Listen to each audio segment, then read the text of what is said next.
Bien, bonjour ou rebonjour. Écoutez, je souhaitais, après la conférence de presse commune que nous avons donnée avec le président Trump et nous avons pu exprimer quelques points importants, revenir peut-être plus en détail sur le G7 qui vient de se tenir. Je voulais d'abord évidemment remercier l'ensemble des chefs d'État et de gouvernement qui ont contribué à ces travaux depuis samedi soir.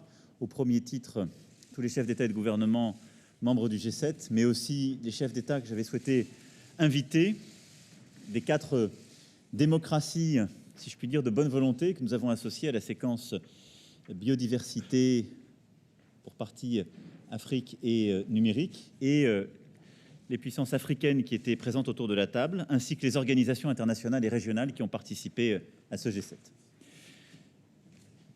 Je veux avant tout insister, comme nous l'avons fait avec le président Trump, sur la grande unité, l'esprit positif qui est sorti de ce G7. Ça ne veut pas dire qu'on est tombé d'accord miraculeusement sur tout, mais ça veut dire qu'il y a beaucoup de lignes de force et d'accords qui se sont dégagées, y compris de situations qui n'étaient pas données. Et je pense que c'est un élément important, et c'est d'ailleurs ce à quoi servent ces événements et précisément ces rassemblements de dirigeants, c'est leur utilité. Ce G7 a été constitué de 2 moments, comme nous l'avions voulu. Une première phase durant laquelle les chefs d'État et de gouvernement du G7 stricto sensu ont pu échanger des vues stratégiques sur à la fois la situation de l'économie mondiale et les grandes crises, dans un esprit extrêmement informel et en dégageant des lignes de force extrêmement synthétiques. C'était un retour, si je puis dire, aux sources du G7 qui me semblait particulièrement important dans des moments de fébrilité, de tension, d'incertitude, où parfois on crée de la tension avec un luxe de détails et parce qu'on ne se dit pas suffisamment les choses.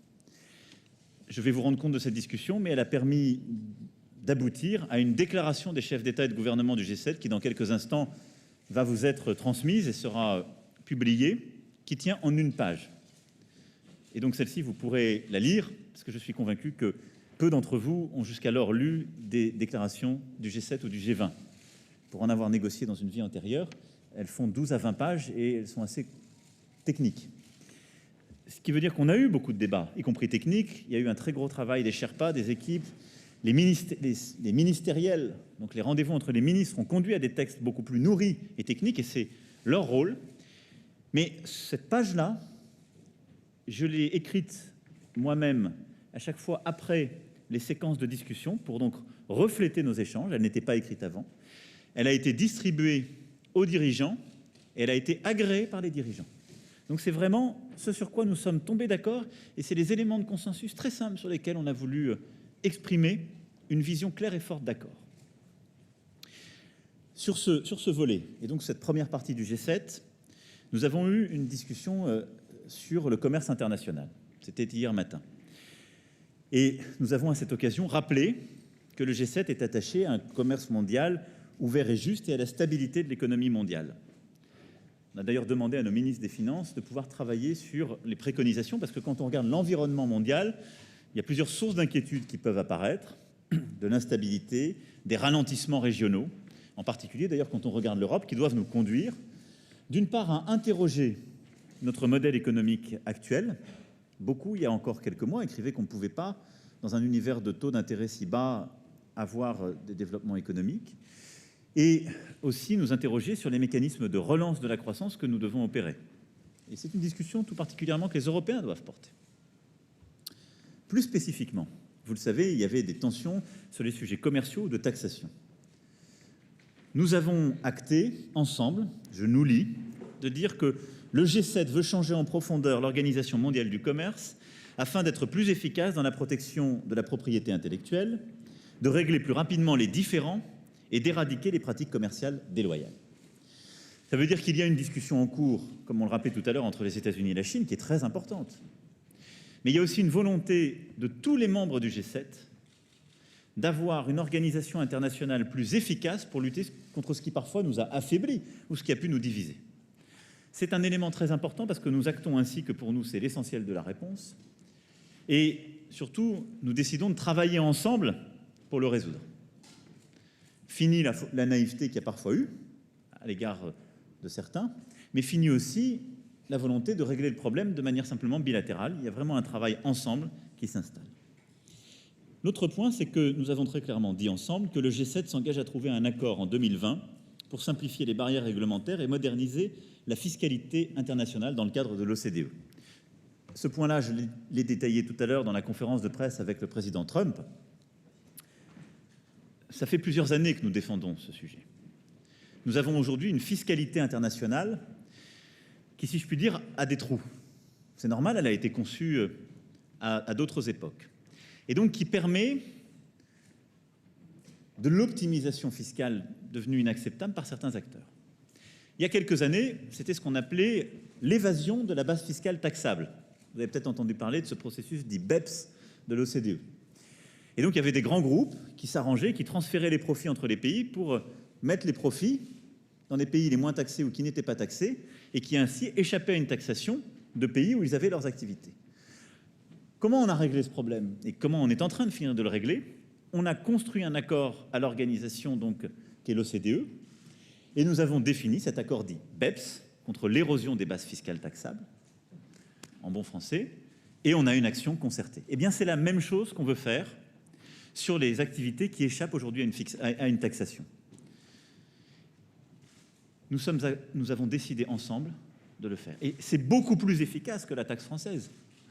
Nous nous sommes arrivés à prendre cette taxe, vous vous souvenez pour les journalistes français qui sont dans cette salle, parce que nous avons mené le combat à l'OCDE, mené le combat au niveau européen, puis à un moment donné, de manière assez légitime, nos parlementaires, l'opinion publique, les journalistes nous ont dit « d'accord, mais si vous perdez, qu'est-ce que vous faites? Alors vous continuez à nous dire qu'on n'arrive pas à trouver un accord ». On a dit non. Si on n'arrive pas à mettre d'accord les autres, on va au moins le faire chez nous. Il y a une dizaine de pays qui sont en train de le faire. Ça crée une dynamique qui parfois implique des conflits, des malentendus, mais qui a montré qu'on de toute façon on était décidé à avancer. Et bien là, ce qu'on a acté, c'est qu'on allait donc ensemble travailler pour cet accord en 2020. Il y a ensuite une discussion bilatérale, aussi pour régler les sujets potentiels de taxation ou de tarifs qu'il peut y avoir en réaction, pour dire, dès qu'on trouve l'accord, on déduit la fiscalité française de cet accord, et puis nous, on l'abandonnera. Parce que le but, c'est bien de trouver un accord international et d'avoir une taxe internationale. Ça, c'est une avancée très importante parce que nous n'avions jamais, au sein du G7, au niveau des chefs d'État et de gouvernement, acté cela. Les ministres des Finances l'avaient acté à Chantilly, nous pas encore. Et c'est un point très important parce que ça va éviter la division et donc la destruction de valeur. Je voulais insister sur ces points en matière économique. Ils sont très importants. C'est des éléments de court terme. Plus largement, moi je crois que j'essaierai de prendre des initiatives en ce sens dans les prochaines semaines. Il nous faut repenser quand même beaucoup de nos dogmes économiques et financiers. Parce qu'on voit que l'univers économique et financier dans lequel nous avançons est en tout cas aux limites de la pensée contemporaine. Et encore une fois, je crois qu'il nous faut quand même revisiter certains automatismes. Ensuite, nous avons eu, à la fois samedi soir et aujourd'hui, des discussions en format G7 très informelles sur les crises, les situations chaudes géopolitiques. D'abord sur l'Iran. Nous avons longuement parlé de ce sujet tout à l'heure ensemble avec le président Trump. Bon, ce qui m'importe, c'est qu'on a là aussi dégagé ensemble nos deux objectifs. Et ça a beaucoup de valeur. Nous avons dit que nous partageons pleinement deux objectifs: faire en sorte que l'Iran ne puisse jamais se doter de l'arme nucléaire, favoriser la paix et la stabilité dans la région. Nous sommes tous d'accord là-dessus. Je ne reviens pas sur les initiatives que nous avons pu prendre, mais je veux ici vraiment, en tout cas, remercier d'une part le président Trump, parce que dès la première discussion que nous avons eue samedi midi, il a été très clair sur les objectifs qui étaient les siens et sa volonté d'essayer de trouver un accord. Ensuite, sur la clarté de l'échange qu'on a eu samedi soir, où il a pu préciser ce qu'il voulait, un accord plus long, plus clair, avec plus de sites vérifiés, plus protecteur. Et il a permis que nous puissions avancer, du coup, sur des initiatives en parallèle, ce qui a été fait par le ministre des Affaires étrangères et par une discussion aussi à part qu'il y a eu entre le ministre des Finances et son homologue américain aussi sur des sujets techniques et qui ont permis vraiment de réfléchir à cette situation plus largement. Je veux aussi remercier la chancelière Merkel et le Premier ministre Johnson, parce que ce travail a été fait très étroitement avec eux deux, que nous associons constamment, parce que comme vous le savez, nous sommes les 3 pays européens signataires de ce JCPOA, et donc notre coordination est à mes yeux très importante, et donc nous avons constamment évidemment associé l'Allemagne et la Grande-Bretagne à ce travail et à ces initiatives. Je pense que tout n'est pas réglé. Il faut être très prudent, extrêmement humble dans ce moment-là. Mais il me semble que d'abord, nous avons su à 7 dire clairement ce que nous recherchons tous ensemble. Unité, clarté, apaisement. Ensuite, nous nous sommes parlé, et y compris sur les détails techniques, nous avons amorcé des discussions entre nous, pas avec l'Iran, mais entre nous déjà, sur ce point. Et puis nous, Français, nous avons pu continuer à discuter avec l'Iran à la lumière de toutes ces avancées. Et enfin, on a pu obtenir un message positif sur les intentions, l'acceptabilité d'une rencontre, du côté américain comme du côté iranien, avec beaucoup de prudence à ce stade. Mais avec le fait que, de part et d'autre, si une rencontre est utile, dans le bon format, au bon moment, ils y sont prêts. Ça, je crois que c'est très important. Donc tout ça doit nous conduire quand même à court terme à de la désescalade, et je l'espère à la préparation d'une solution utile. En tout cas, nous allons continuer d'y travailler avec beaucoup d'humilité, mais ça n'aurait pas été possible sans vraiment cette clarté du président américain et ce travail que nous avons fait en particulier avec la Grande-Bretagne et l'Allemagne. Je veux aussi remercier le Premier ministre Abe qui a mené plusieurs initiatives à l'égard de l'Iran. Et nous sommes très vigilants à ce que ces discussions se poursuivent. J'appellerai le président Rouhani dans les prochaines heures pour pouvoir lui parler. Les ministres parleront à leurs homologues également en ce sens. Sur la Russie, nous avons eu, et la situation en Ukraine, nous avons eu là aussi une longue discussion. Nous avons acté, et c'est dans le texte très court que nous sortons, que nous réunirons en septembre une réunion au niveau des chefs d'État et de gouvernement en format Normandie. J'avais commencé cette discussion avec le président Poutine à Brégançon il y a une semaine, quasiment heure pour heure, qui souhaitait aussi qu'on puisse avoir une telle réunion. Et j'avais eu au téléphone le président Zelensky, que le ministre a pu avoir aussi pendant ce sommet, qui a confirmé cette intention. Parce que nous pensons que les conditions sont réunies pour avoir un sommet utile au niveau des chefs d'État et de gouvernement. Là aussi, c'est une situation qu'on connaît depuis plusieurs années, sur laquelle il faut rester vigilant et humble. Mais il nous semble que, par les discussions des dernières semaines, nous pouvons avoir des vraies avancées concrètes. J'espère qu'elles se feront d'ailleurs pour certaines dès les prochains jours, suite aux discussions que nous avons pu avoir, mais qu'il s'agisse des sujets opérationnels sur les prisonniers, sur la ligne de front comme sur la situation politique. Nous allons nous attacher avec la chancelière à proposer des dates très rapidement au président Zelensky et au président Poutine. Par contre, la discussion n'a pas permis de dégager un consensus sur l'invitation qui serait faite à la Russie de revenir autour de la table. C'était une très bonne discussion, mais vous savez que la règle implicite du G7, c'est que tout le monde soit d'accord. C'est l'unanimité en particulier pour inviter un nouveau membre autour de la table. C'est la décision de la puissance invitante d'inviter un pays, mais à titre d'invité. Mais le passage de G7 à G8 doit être une décision unanime. Et je crois qu'il y a eu une discussion qui a permis de dégager le fait que tant que certaines situations, comme ce qui s'était passé au Royaume-Uni, et surtout tant que la crise ukrainienne n'était pas réglée, il n'était pas opportun d'officialiser un retour au G8. Ces discussions se poursuivraient, mais dans le même temps, nous avons aussi tous acté qu'il était important de parler à la Russie, parce qu'elle était au cœur de toutes les crises régionales, et que ce que j'avais, au titre de la présidence du G7, initié lundi dernier, devait se poursuivre. Et d'ailleurs, avec la chancelière Merkel, nous aurons une discussion avec la Russie dans le sommet Normandie que j'évoquais, et nous le poursuivrons aussi sur la crise syrienne. Nous avons ensuite parlé de la Libye. Sur ce sujet, nous avons eu une discussion dans un format plus large, c'est-à-dire les membres du G7, et nous avons associé, lors de la session d'hier après-midi, les pays africains et les organisations régionales, ainsi que le secrétaire général des Nations Unies. Le message très clair qui ressort de nos discussions, qui a été longuement discuté, je vous le livre tel quel, c'est d'une part le soutien unanime donc des membres du G7, de l'Union africaine et des pays africains qui étaient là. Afrique du Sud, Égypte, Burkina Faso, Sénégal. Et évidemment du président Faki comme du secrétaire général des Nations Unies.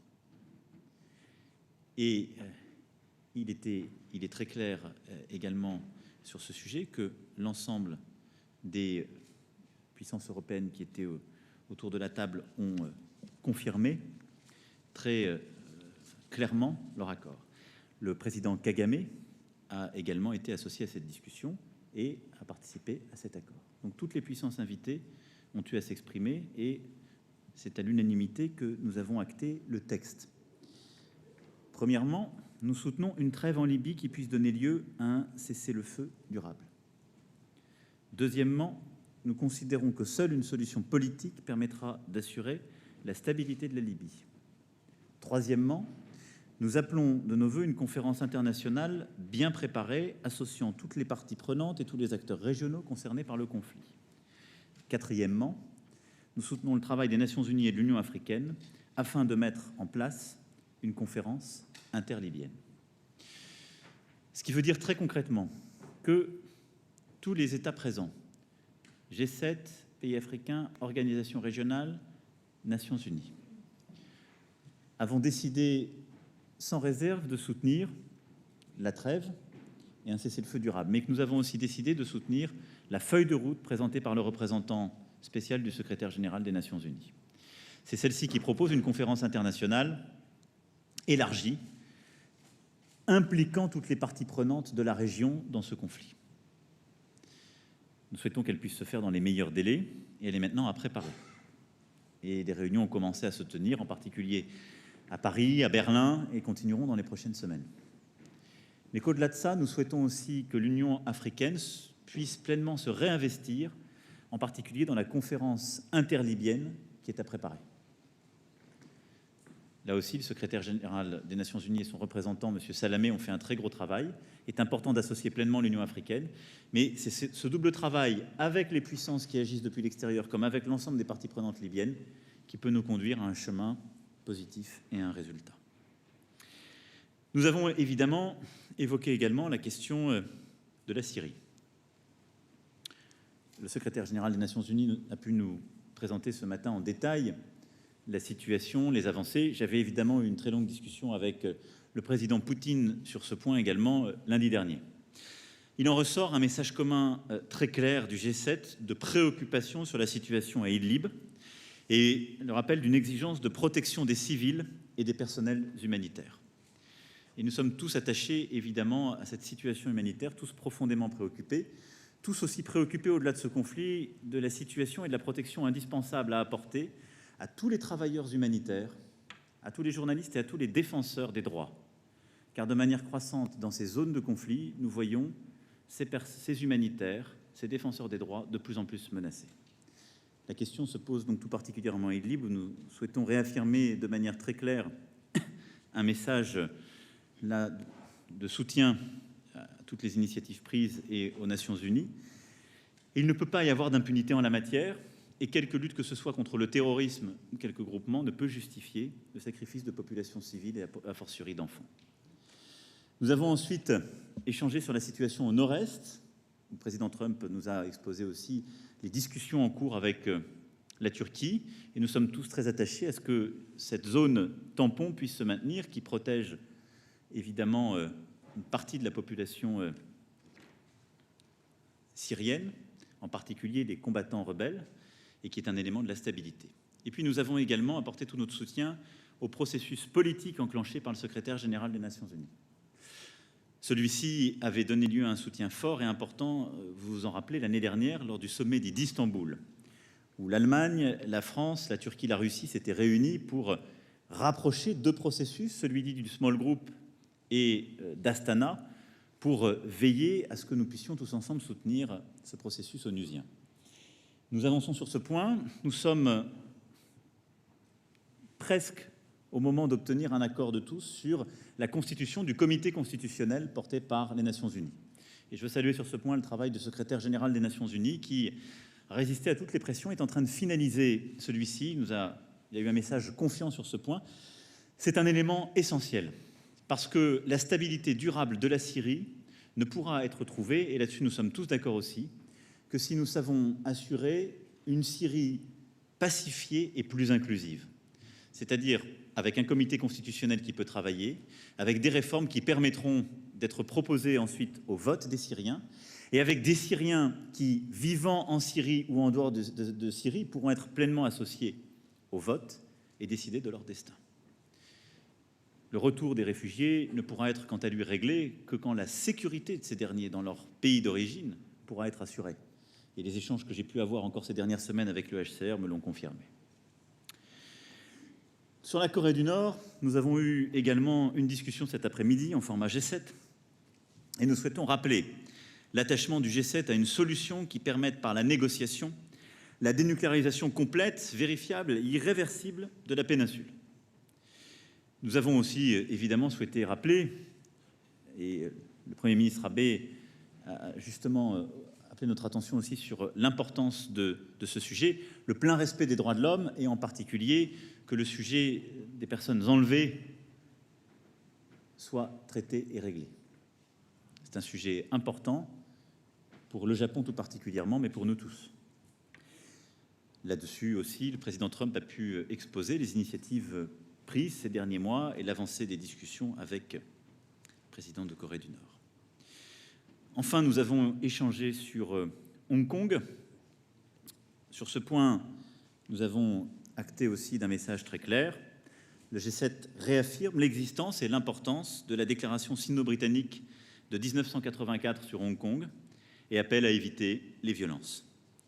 Et sur ce point, il était aussi important, tout particulièrement compte tenu aussi des accords qui ont été signés historiquement entre la Grande-Bretagne et la Chine, que ce qui a été acté entre ces deux puissances soit pleinement respecté et que la situation soit véritablement maintenue sous contrôle. Voilà les grands sujets stratégiques qui ont été évoqués dans ce format réduit. Comme vous le savez, j'avais ensuite souhaité mettre la lutte contre les inégalités au cœur de ce G7 et innover là aussi dans la méthode en associant, comme je vous le disais, des puissances démocratiques de bonne volonté, l'Afrique au cœur des débats, et c'est avec les pays africains que je citais que nous avons construit l'agenda et que nous avons bâti ces solutions, et évidemment les organisations internationales. Sur ce sujet, je voulais très rapidement revenir sur quelques initiatives et là aussi vous tenir au courant. Lutter efficacement contre les inégalités contemporaines, c'est d'abord agir de manière efficace pour changer les règles, le fonctionnement de l'économie de marché des grands acteurs économiques. C'est ce que nous avons longuement discuté hier midi. Et sur ce point, plusieurs initiatives sont à souligner. L'initiative dite B4IG, Business for Inclusive Growth, qui a été construite avec des acteurs économiques du secteur privé et qui a été présentée donc durant cette section, qui est la détermination et l'initiative autour de laquelle plusieurs acteurs, investisseurs, entreprises se sont engagés pour acter que l'entreprise n'était pas simplement un lieu où on produit des bénéfices pour les actionnaires, mais bien un lieu qui a à se saisir des défis contemporains en matière climatique, d'égalité des sexes, d'inégalité, de partage de la valeur. Et autour de cette initiative, les gouvernements ont pu échanger, les soutiennent pleinement. Nous avons pour la première fois aussi obtenu un texte commun de toutes les organisations internationales pour plus de coordination dans leur action contre les inégalités. C'est un sujet très important. J'avais eu l'occasion de l'évoquer lors du discours que j'avais fait à l'Organisation internationale du travail. C'est la cohérence de notre agenda global. Nous avons parfois tendance à défendre des positions quand nous sommes à l'OMC ou au FMI et à dire le contraire quand nous prenons des engagements climatiques ou quand nous sommes à l'OIT. Il est essentiel que toutes ces organisations qui travaillent en notre nom puissent se coordonner pour que nous ayons un agenda de croissance sociale et climatique. Parce que lutter contre les inégalités, c'est d'abord un agenda de justice, mais c'est aussi un agenda d'efficacité. Lorsque l'inégalité s'installe entre pays, cela crée des situations de déstabilisation, de guerre, de conflit. Lorsque l'inégalité s'installe au cœur des sociétés, cela affaiblit la démocratie et cela rend instable la croissance même durable de nos sociétés. C'est dans ce contexte-là aussi que nous avons décidé d'avancer sur un agenda volontariste en matière d'égalité femmes-hommes. L'égalité de genre était aussi au cœur des discussions d'hier midi. Le partenariat de Biarritz pour l'égalité a permis de tirer toutes les conclusions du très bon travail fait par le Conseil consultatif de l'égalité femmes-hommes que nous avons réuni suite à l'initiative de la présidence canadienne et qui a produit un rapport que je vous invite d'ailleurs à regarder de près en nous faisant plusieurs recommandations d'action avec là aussi un engagement que les États ont pris d'adopter des mesures nationales pour améliorer l'égalité. C'est cette idée du bouquet législatif qu'ils nous ont proposé. Et ils ont détaillé d'ailleurs les meilleures pratiques dans chaque pays. Moi-même, je me suis engagé d'ailleurs à m'inspirer de plusieurs pratiques, certaines américaines, d'autres européennes, pour améliorer l'accès à l'entrepreneuriat des femmes. Mais c'est une initiative comme ça d'amélioration entre nous qui a été proposée. Plusieurs autres axes sont importants, en particulier le fait que nous devons développer massivement dans tous les pays en voie de développement l'accès des femmes aux droits fonciers. Je le dis parce que c'est un point très important pour aider à l'émancipation des femmes et le droit des femmes. Dans beaucoup de pays, en particulier sur le continent africain, l'accès au foncier n'est pas égalitaire. Ne pas avoir accès au foncier dans beaucoup de ces pays, c'est ne pas avoir accès derrière au crédit et à l'égalité des droits. Nous avons également lancé le Fonds pour les victimes de violences sexuelles, qui a été présenté par les 2 prix Nobel et qui est porté donc par Madame Mourad et Monsieur Mukwege, et qui est vraiment l'initiative, le travail d'une vie, si je puis dire, du docteur Mukwege. Et la France s'est engagée à verser 6,2 millions d'euros à ce fonds qui pourra ainsi, dès le mois d'automne, commencer son travail et donc pouvoir réparer physiquement, psychologiquement les femmes victimes de ces violences. Nous avons aussi, dans ce cadre, lancé l'initiative dite AFAWA, qui est une initiative extrêmement importante pour soutenir l'entrepreneuriat féminin en Afrique. Initiative qui a été pensée, initiée par Angélique Kidjo, portée par la Banque africaine de développement, que notre présidence a voulu mettre en avant, conforter, et pour laquelle nous avons levé donc 251 millions de dollars, la France s'engageant elle-même à 135 millions de dollars dans cette enveloppe, et qui sera l'illustration même de ce que j'évoquais, c'est-à-dire avoir des structures financières qui permettent aux femmes africaines d'accéder au crédit et donc à l'entrepreneuriat. Car aujourd'hui, en Afrique, dans beaucoup d'endroits, les femmes n'ont pas accès au crédit et donc ne peuvent tout simplement pas commencer une activité. La lutte contre les inégalités, c'est évidemment un agenda également climatique, et nous l'avons évoqué hier et ce matin. Dans ce cadre-là, nous avons évidemment avancé sur beaucoup de sujets. D'abord, nous avons lancé dès le début de ce sommet une initiative sur l'Amazonie.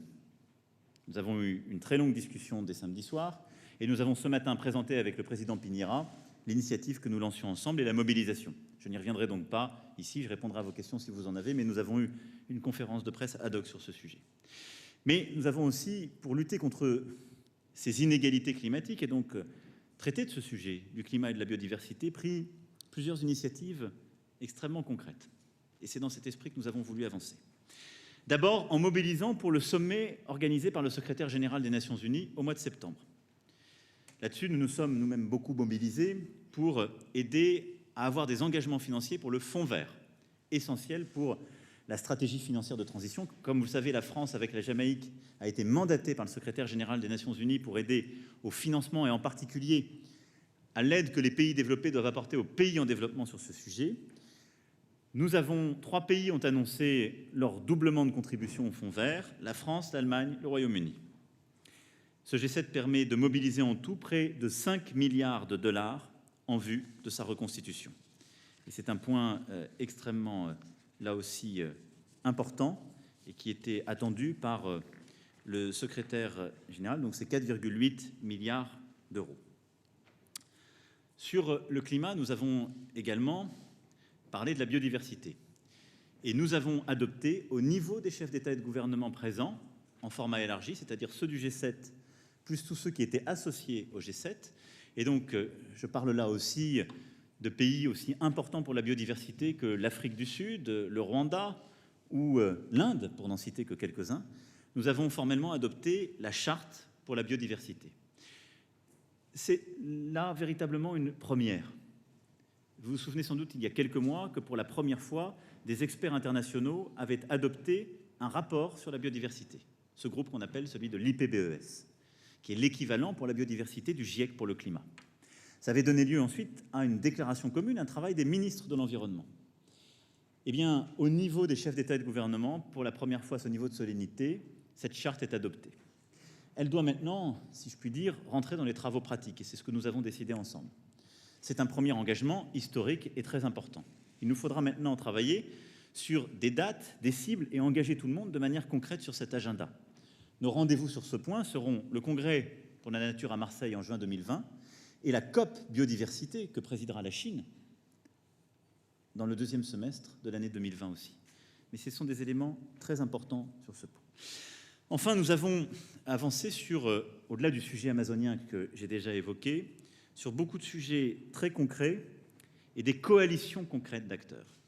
C'est ainsi que nous avons voulu avancer sur le sujet du climat et de la biodiversité. Nous savons les désaccords autour de la table. Une déclaration pour savoir qui signe ou pas l'accord de Paris n'était pas très utile, vous en conviendrez. Par contre, c'est utile de voir comment se joue la dynamique et comment on arrive à enclencher tout le monde. Sur ce sujet, premier point, je le rappelais tout à l'heure lors de ma conférence avec le président Piñera, nous continuons le travail sur l'accord de Paris. Ça ne concerne pas directement le G7, mais nous avons obtenu que les Russes enclenchent le processus d'approbation et de ratification. Je pense qu'il sera finalisé dans les prochaines semaines. J'ai eu une très bonne discussion avec le président Poutine sur ce point. C'est une avancée majeure, car cette ratification était bloquée depuis la signature. Ensuite, si on veut mettre en place les accords de Paris et avancer sur cet agenda, vous le savez, le cœur, c'est de rehausser nos engagements et donc d'aller sur l'engagement dit de neutralité carbone en 2050. C'est inclus dans la stratégie de l'accord de Paris, mais c'est une précision. On avait jusque-là surtout parlé de nos engagements pour 2030. Nous avons là-dessus, comme vous le savez, mené plusieurs initiatives. Au niveau européen, on était 2 il y a 6 mois, avec les Pays-Bas. On était 8 en mai de cette année à Sibiu. On a élargi le club, on a presque tout le monde maintenant. Et vous avez entendu la présidente de la Commission européenne à venir, Madame von der Leyen, qui soutient cet agenda, donc je pense qu'on arrivera à finaliser la réponse européenne. Mais nous avons réussi à convaincre la Chine, qui s'est enclenchée dans cette dynamique, en particulier lors des discussions que nous avons eues à Osaka et qui ont donné lieu à un texte entre nos 2 ministres des Affaires étrangères. Et nous avons, dans la coalition neutralité carbone lors de ce G7, eu d'autres pays qui se sont joints à nous, en particulier l'Inde. Et c'est une avancée majeure sur ce point. Nous avons aussi avancé concrètement sur des agendas très pratiques. Une coalition pour réduire les émissions de gaz dits HFC. Ces gaz qu'on trouve dans les climatiseurs, un peu sous-utilisés peut-être cet après-midi, mais c'est une très bonne chose justement pour l'équilibre climatique, parce que je nous vois souffrir collectivement.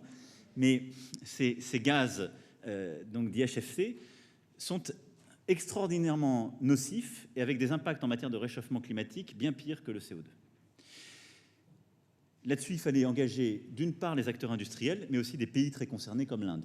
C'est la coalition HFC que nous avons montée avec un très gros travail ces derniers mois et un engagement qui a été conclu jeudi soir lors de la visite du Premier ministre Modi et qu'il a pu exprimer aujourd'hui.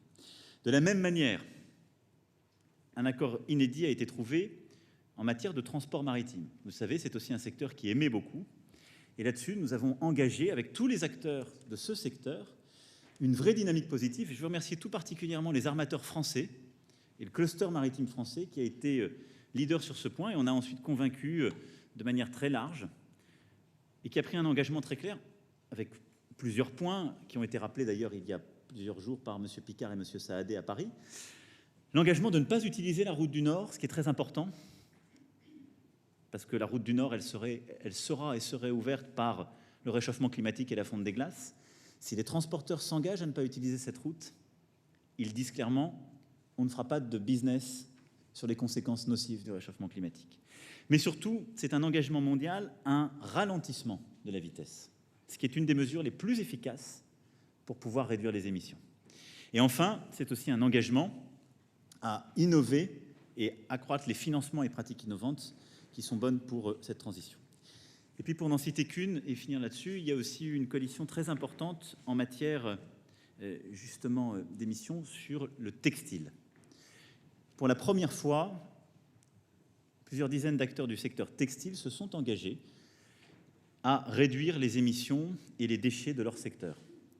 Je l'ai rappelé à plusieurs reprises, parce que c'est souvent absent de nos débats, le secteur textile est le 2e plus polluant au monde, après le secteur pétrolier. Il représente plus d'émissions que l'ensemble des vols internationaux et du transport maritime réunis. Et il représente, selon les estimations, environ un tiers des déchets que nous retrouvons en mer. Et il y a eu un engagement très fort qui a été porté par une coalition d'acteurs industriels de tous les continents pour changer les pratiques, favoriser les pratiques comme celles qui sont emblématiques sur cette montre du G7 que nous avons voulu parfaitement recyclable, et s'impliquer dans les tissus et les matériaux recyclables, réduire les émissions, avoir aussi une économie plus circulaire et donc s'engager dans des initiatives très concrètes. Voilà quelques points que je souhaitais avancer, mais pour vous dire que l'agenda climatique, au-delà évidemment de la question amazonienne qui était au cœur de tous les sujets et de toutes nos discussions, a avancé sur tous ces points de manière importante. La lutte contre les inégalités, c'est aussi la santé, nous en avons longuement parlé, mais juste d'un mot, nous avons évidemment utilisé aussi ce G7 pour en faire un point de rendez-vous avant la reconstitution du Fonds mondial que la France aura à organiser à Lyon au mois d'octobre. Et sur le Fonds mondial, c'est 4,6 milliards d'euros d'engagements qui ont pu être confirmés aujourd'hui en vue du rendez-vous d'octobre. Comptez sur moi, je maintiendrai la pression. Nous avons également longuement travaillé sur l'Afrique, c'était le cœur de la séquence d'hier après-midi. Je ne reviens pas sur les sujets les plus chauds et les crises, mais sur l'Afrique, nous avons surtout voulu acter d'une méthode du G7. On a parlé donc des crises avec les Africains, et moi j'y tenais beaucoup. On a parlé de Libye, on a parlé du Sahel, on a parlé de tous les sujets avec les Africains autour de la table. Et donc nous avons, au-delà de cette discussion, acté une déclaration commune sur la Libye. Nous avons ensuite acté d'un partenariat commun pour la stabilité et la sécurité au Sahel, qui a été présenté hier après-midi avec la chancelière Merkel et le président Kaboré, et qui était un point très important sur les sujets de sécurité. Nous avons acté de l'initiative AFAWA, dont je viens de vous parler, pour l'entrepreneuriat féminin. Et je souhaite que nous puissions aussi adopter un partenariat stable et dans la durée, associant plus concrètement l'Afrique et l'ensemble des puissances africaines pour qu'ils construisent avec nous cet agenda. Enfin, nous avions ce matin également une discussion sur le numérique, parce que c'est un sujet essentiel de cet agenda en matière de lutte contre les inégalités et de préservation de nos démocraties. Il y a évidemment tout l'aspect positif, la création de valeur, les innovations qui sont permises par le numérique, dont nous avons longuement discuté et que nous accompagnons par des initiatives, des financements et que nous avons à traiter. Mais il y a aussi, en quelque sorte, des règles à créer pour le numérique et que nous devons créer ensemble. Il ne s'agit pas d'avoir un numérique qui soit surréglementé, il s'agit simplement que le secteur numérique ne soit pas une jungle économique, une jungle civique, et que lorsque nos citoyens sont en train d'échanger sur les réseaux sociaux, qu'ils aient les mêmes devoirs que dans la rue et les mêmes droits, que l'information puisse être aussi libre et protégée dans sa véracité, et donc transparente, et que l'initiative économique soit juste. C'est pourquoi nous avons obtenu plusieurs avancées sur ce point. La signature par les acteurs de l'Internet d'une charte pour un Internet libre, sûr et ouvert, pour protéger contre les contenus haineux. C'est la poursuite du travail que nous avions lancé au mois de mai dernier à Paris avec l'appel dit de Christchurch. Rappelez-vous, au mois de mai, des acteurs du numérique, plusieurs pays se réunissaient pour justement lutter contre ces contenus haineux. Nous avons formalisé là un accord avec pour la première fois plusieurs plateformes anglo-saxonnes qui ont signé et européennes qui ont signé cet accord, avec une quasi-unanimité des États pour le soutenir. Et nous continuons le travail. On a eu une très bonne discussion avec les États-Unis d'Amérique qui, pour des sujets juridiques, n'ont pas pu formaliser un accord sur ce point, mais avec beaucoup d'avancées concrètes qui me rendent optimiste pour les prochaines semaines. Nous avons ensuite formalisé un soutien unanime, celui-ci, au partenariat Information et démocratie, qui est, comme vous le savez, une initiative extrêmement importante qui a été lancée par Reporters sans frontières avec plusieurs partenaires, qui avait été présentée au premier forum de Paris en novembre dernier.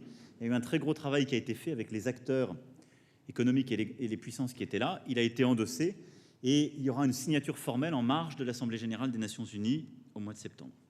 Et nous avons passé une étape supplémentaire après nos conclusions de l'année dernière pour mettre en place un partenariat mondial pour l'intelligence artificielle qui sera basé à Paris à l'OCDE, avec un lien privilégié avec le Canada, qui, avec nous, s'est beaucoup saisi de ce sujet, et plusieurs groupes de travail qui seront aussi tenus au Canada en partenariat étroit avec la France.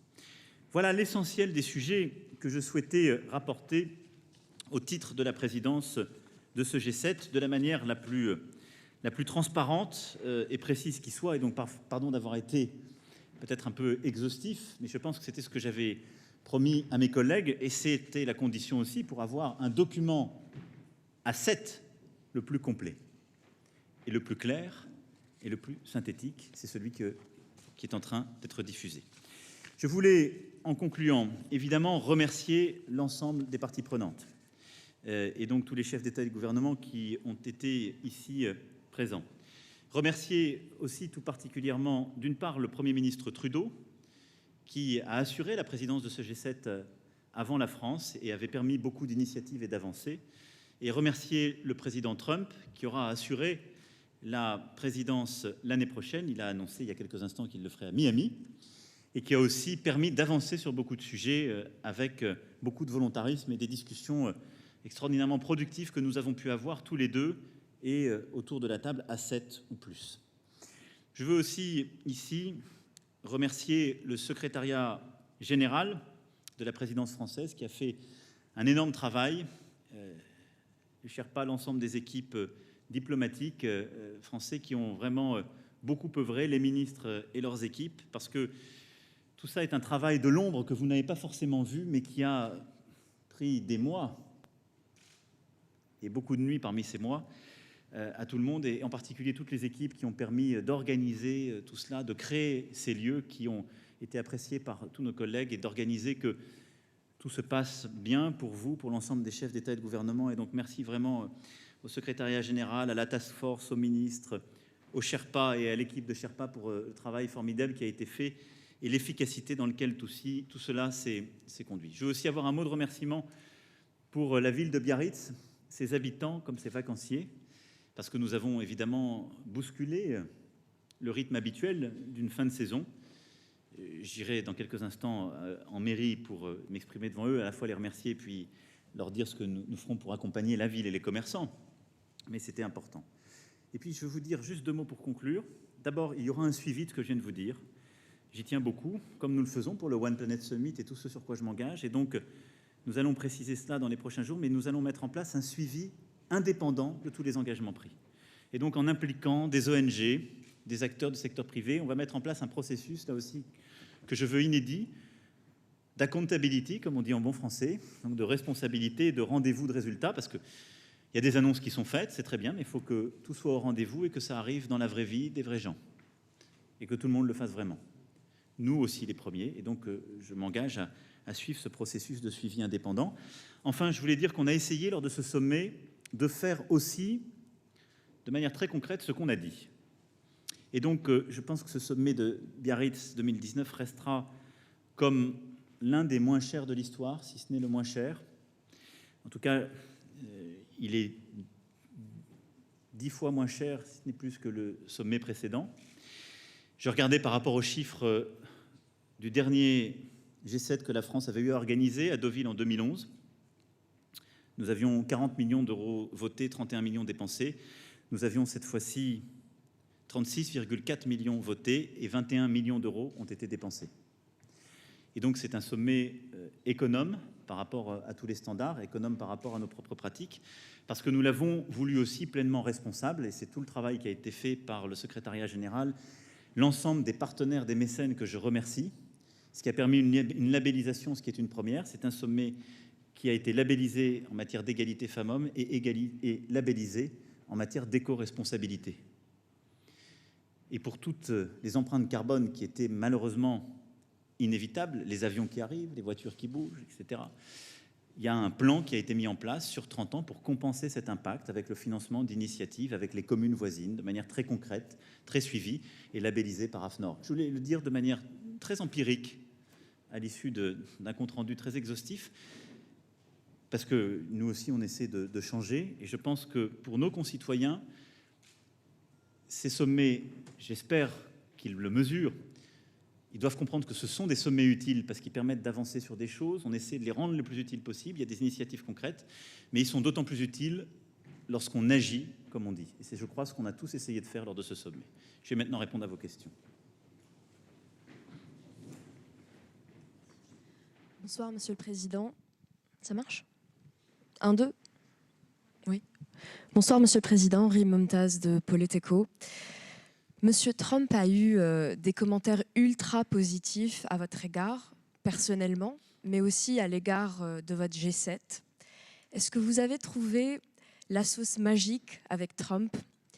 Et a-t-on assisté dans ce G7 au dévoilement, au grand jour, de la diplomatie macronienne?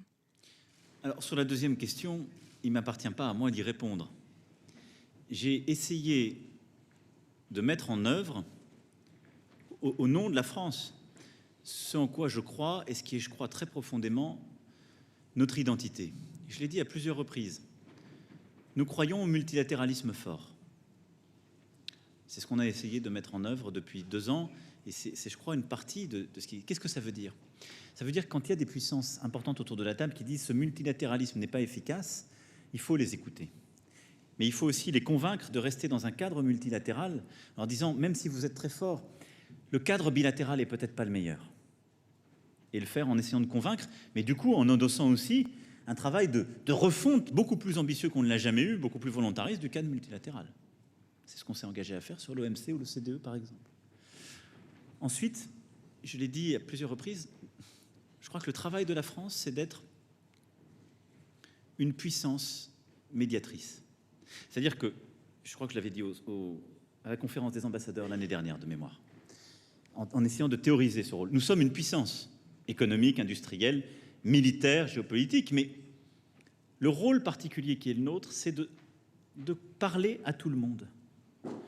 Et je crois que l'identité profonde de la France n'est pas d'être une puissance alignée, bloquée, de ne pas être une puissance qui, en quelque sorte, considère que les ennemis de tous mes amis sont forcément les miens, mais qui essaie de construire des solutions utiles sur le plan universel. Et ça, je crois que c'est un point important, c'est ce qu'on a essayé de faire, c'est ce qu'on essaie de faire tout le temps, mais qui s'est peut-être un peu cristallisé autour de cette présidence. Et essayer d'être une puissance médiatrice, ça veut dire aussi, parfois, accélérer, décider de prendre des initiatives pour utiliser le momentum que ces sommets créent. Et je crois que, pour moi, c'est très important parce que la situation du monde est déjà compliquée. Si on bureaucratise les discussions, on n'y arrivera pas. Parce qu'on sait que plus on descend dans les organigrammes, plus les solutions se figent. Et vous savez, moi j'ai pu observer que parfois, on faisait dire au président Trump des choses qu'il n'avait jamais dites, mais qui étaient dans l'administration. Parfois, on me fait dire la même chose. Et donc, ça crée des malentendus. C'est beaucoup plus efficace quand on se parle de manière directe et qu'on arrive à concrétiser les choses de manière directe. Ça n'enlève rien au mérite de toutes les équipes, les administrations que nous avons avec nous. Mais je crois qu'il faut aussi que chacun joue son rôle. Et le rôle des décideurs, c'est d'être dans cette discussion concrète et d'avoir des vrais accords politiques qui ne sont pas des éléments de langage qu'on demande à nos équipes de faire pour nous. Et donc ce travail de puissance médiatrice, c'est, je crois, très profondément ce qui est notre vocation.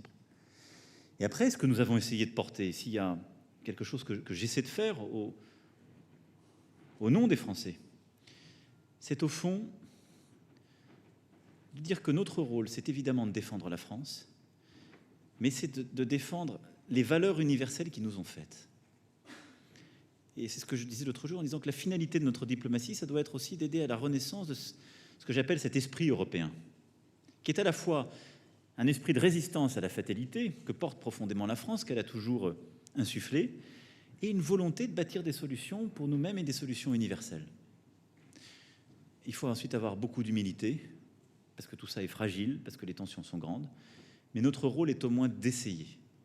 Et au nom des Français, c'est ce que nous avons essayé de faire pendant ces deux jours. Sur le président Trump, je crois que ce qui fonctionne, c'est la relation directe, c'est l'explication respectueuse et c'est la construction de compromis efficaces. Le président Trump est quelqu'un qui, à juste titre, veut défendre les intérêts de son pays, de ses travailleurs. C'est quelqu'un qui aime, qui dit les choses de manière très directe et qui aime trouver des accords, bâtir des accords. Et donc, ce que j'ai privilégié, c'est un échange extrêmement direct, transparent, permanent avec lui. Et c'est comme ça que je continuerai à faire. Et c'est comme ça qu'on a eu, je dois le dire, vraiment un formidable déjeuner de travail samedi, mais surtout des sessions de travail extrêmement productives et un vrai partenariat entre les États-Unis et la France. Valérie Astruc, France 2. Vous avez déclaré que les conditions étaient désormais réunies pour une rencontre entre Donald Trump et le président iranien Rouhani. Il se trouve que Donald Trump, au début de son mandat, avait cherché à rencontrer Rouhani. Qu'est-ce qui fait qu'aujourd'hui, l'Iran serait désormais favorable à rencontrer le président américain? Est-ce que c'est l'effet des sanctions? Deuxième question, est-ce que du coup la partie américaine serait prête à lever un certain nombre de sanctions? Et puis si cette rencontre se fait, comment la qualifieriez-vous et quel rôle comptez-vous y jouer? Merci. Alors, ce sont 3 très bonnes questions et je vais être très décevant sur ces 3 très bonnes questions. Mais parce que la situation est ainsi faite et parce que c'est comme ça que je serai le plus utile. C'est le président Rouhani ce matin qui a déclaré qu'il était prêt à rencontrer les chefs d'État et de gouvernement si c'était utile à résoudre la situation. C'est une vraie avancée. Et le président Trump a dit tout à l'heure qu'il était prêt à rencontrer si les conditions étaient remplies, le président Rouhani. Et je crois que c'est voilà, le début de quelque chose qui permet un événement qui est cette rencontre. Après, les explications, les motivations, c'est qu'il y a eu un travail, c'est qu'il y a des sanctions qui créent un effet, indéniablement, et c'est qu'il y a tout un travail qui se fait derrière pour en créer les conditions. Le jour, le lieu, l'heure, etc., il est trop tôt pour le dire. Mais ça veut dire qu'il y a une évolution, et c'est peut-être à ça qu'on sert aussi de rapprocher. Mais le président Trump, comme vous l'avez rappelé, a toujours dit qu'il souhaitait un accord. Je crois ensuite qu'il faut respecter les contraintes politiques iraniennes, et les déclarations qui ont été faites. Et donc maintenant, on va construire dans les prochaines semaines, par le travail technique que nous allons d'une part continuer avec la partie iranienne, par les discussions que nous ferons avec l'ensemble des signataires du JCPOA et avec les Américains, on va essayer de faire, nous, avancer nos propositions techniques. Et c'est comme ça qu'il y aura peut-être une atmosphère qui permettra un rendez-vous utile à un moment donné, que j'espère le plus proche. Ensuite, nous verrons quel cadre doit prendre ce rendez-vous. Est-ce que ce sera un rendez-vous à 2? Est-ce que ce sera un rendez-vous à plusieurs? Il est évident que, par exemple, les membres permanents du Conseil de sécurité, l'Allemagne, qui est aussi signataire du JCPOA, peuvent être utiles autour de la table et aider à ce qu'un accord puisse être trouvé. Et dans ce cadre, je crois pouvoir dire que nous avons tous l'intention de le faire. Et c'est pour ça aussi que j'ai travaillé très étroitement avec la chancelière Merkel et le Premier ministre Johnson sur ce sujet. Et après, j'attends que ça se tienne pour qualifier. Parce que je veux être prudent, mais très clairement, je pense qu'on a réussi, en tout cas à ce stade, à apaiser les choses et à créer des conditions. Mais aussi, on a réaffirmé très clairement nos objectifs. Jamais l'arme nucléaire et paix et stabilité. Et on va continuer à travailler avec humilité sur ce point. Alors, il ne m'appartient pas, c'est là où il ne m'appartient pas du tout de le dire, parce que nous, on travaille sur des hypothèses avec les uns les autres.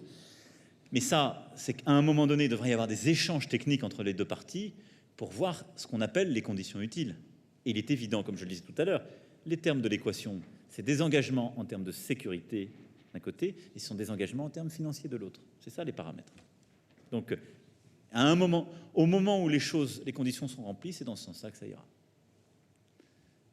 Bonjour Monsieur le Président, Jérémy Baudot pour Europe 1. Voilà plusieurs mois que vous annoncez vouloir faire un G7 utile. Vous parliez à l'instant de la vie des vrais gens. Quels seraient peut-être les 2-3 exemples que vous donneriez aux Français pour leur expliquer que peut-être ce G7 va changer quelque chose au quotidien dans leur vie? Et puis juste une toute petite question bonus. Quelle est la personne désignée par la France pour être commissaire européen? La deadline, vous le savez, c'est aujourd'hui. Alors, sur la deuxième question, je dirais qu'à chaque jour suffit sa peine. Et donc, je le dirai demain matin. J'ai négocié avec la présidente von der Leyen d'avoir un petit répit. Donc, je le dirai demain matin. Parce qu'on fait beaucoup de choses en même temps, mais on ne peut pas tout faire en même temps. Mais j'ai eu plusieurs discussions avec la présidente von der Leyen, parce que je souhaitais aussi que ce soit, comme je veux l'aider à faire une commission très collégiale, je voulais aussi que ce soit construit dans les échanges. Écoutez, j'ai dit tout ce qu'on avait fait. Donc, si je devais expliquer très concrètement, très clairement ce qui est le plus utile, je dirais ce qu'on a réussi à obtenir lors de ce G7 sur la Libye et l'Iran est très important pour nous. On n'a pas tout réglé. mais je crois qu'on a fait 2 pas utiles dans la bonne direction. Et ça vous touche dans votre quotidien. Parce que si les choses s'embrasent en Iran, si l'Iran obtient l'arme nucléaire, c'est terrible pour nous en termes de sécurité. Mais si les choses s'embrasent dans la région, ça aidera à faire renaître le terrorisme islamiste ou des formes de terrorisme qui touchent nos pays. Et on l'a vécu, encore une fois, en 2015. Donc, construire la paix dans cette région et aider à la stabilité, c'est très utile pour nous, même si ça vous paraît loin. La Libye, c'est aussi très important, parce que, vous le savez, on a fait des erreurs sur la Libye par le passé. On a collectivement mis la Libye dans une situation où il y avait un dirigeant qui ne nous plaisait pas, mais on ne savait pas en trouver un autre, et donc c'est l'anomie dans ce pays. Il n'y a plus de règles.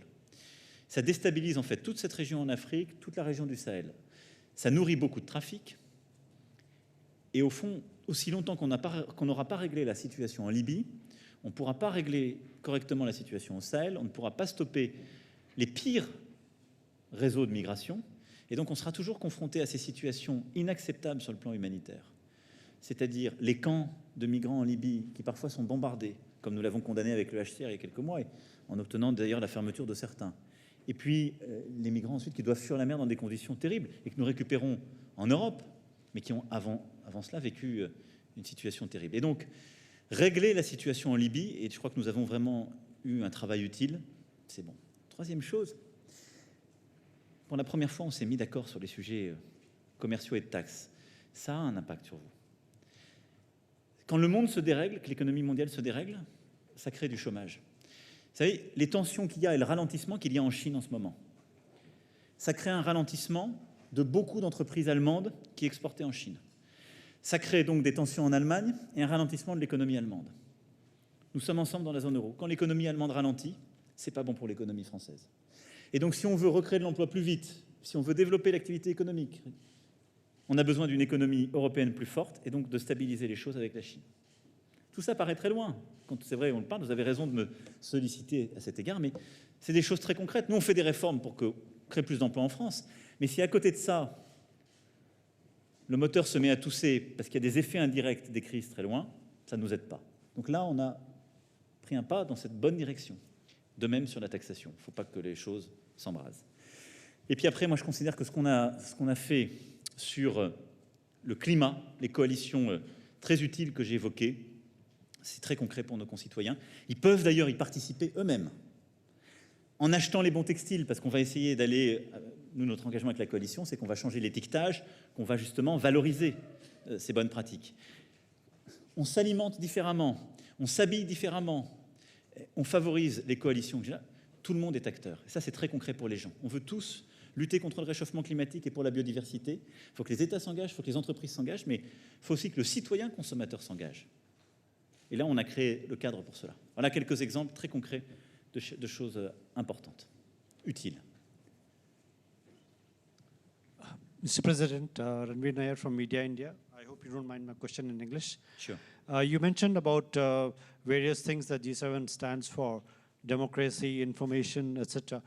But we get a feeling that somehow G7 is turning a blind eye to what's happening in Kashmir, where there's a complete lockdown, there's a cutoff of mobiles and information flowing from there. So even as media, we can't operate there. Why is G7 ignoring it? Non, alors, merci pour cette question. D'abord, cette petite page, comme je vous l'ai dit, elle ne couvre pas tous les sujets qui ont été évoqués. Par exemple, on n'écrit rien sur la Corée du Nord, on en a parlé longuement. Sur le Cachemire, moi j'ai eu une discussion très nourrie avec le Premier ministre Modi jeudi soir. Hier soir, lors de notre dîner, nous avons une discussion très nourrie sur le Cachemire avec le Premier ministre Modi, avec le président Trump, avec plusieurs autres dirigeants. Donc il y a eu plusieurs échanges sur ce point. Moi, je redis ce que j'ai à plusieurs reprises dit et ce que nos échanges ont permis d'éclairer. Le Premier ministre Modi a décidé de changements juridiques qui relèvent de choix souverains. Mais la situation régionale reste évidemment extrêmement tendue. C'est pourquoi nous sommes tous vigilants à ce qu'il n'y ait pas un embrasement de la violence ou une relance du terrorisme. Le Premier ministre Modi, de manière très claire, dans notre échange, et il l'a affirmé en conférence de presse avec moi, s'est engagé à lutter très activement contre le terrorisme et véritablement à assurer la stabilité. Et ensuite, sur le sujet plus large du Cachemire, et pas simplement de l'Inde, nous savons bien que ce sujet est un sujet dont le cadre est bilatéral et qui relève de la relation entre l'Inde et le Pakistan. C'est pourquoi aussi j'appellerai cette semaine la partie pakistanaise pour pouvoir avoir un échange avec M. Khan et appeler aussi au calme, à la stabilité et éviter toute escalade. Voilà ce que nous avons échangé.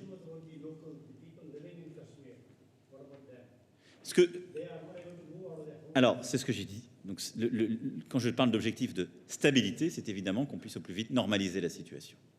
Pardon, vous avez raison de me reprendre sur ce terme.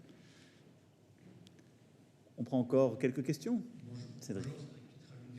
Concernant la taxe sur le numérique, vous dites avoir trouvé un début d'accord avec Donald Trump. Vous dites que la France est prête à renoncer à la taxe nationale en cas de mise en place d'une taxe internationale. Vous dites aussi que la France est prête à accorder un crédit d'impôt s'il y a eu un trop-plein perçu par l'État français sur la taxe GAFA.